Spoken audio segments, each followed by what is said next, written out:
Tires, which are a minimum of 2/32 tread depth. Check with an air pressure gauge at 95 psi. Checking for any nails, cuts, or any damage to the side of the tire wall. I have my axle seal. It is properly mounted, properly greased, with no loose or missing bolts, no bends, cracks, or any legal welds on it. I have my reflectors. All my reflectors are present and visible, clear and red in color. The top of my flatbed is free of debris and trash. There's no loose or missing bolts. There's no bends, cracks, or any illegal welds. Rear, I have my turn signal and my running light. It's properly mounted. No loose or missing screws. No cracks. No missing bulbs. And both are amber in color.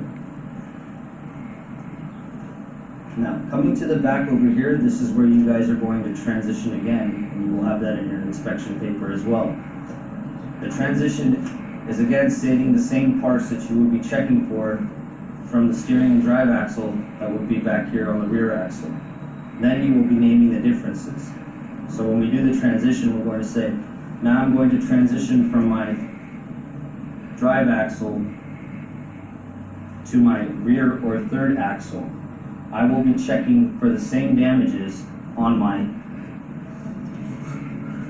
leaf springs, U-bolts, brake chamber, brake adjuster, brake lining, brake drum, brake hoses and fittings, brake rod, my torque bar, my tires, the space between my tires, my rim, my lug nuts, my air valve, and my splash guard.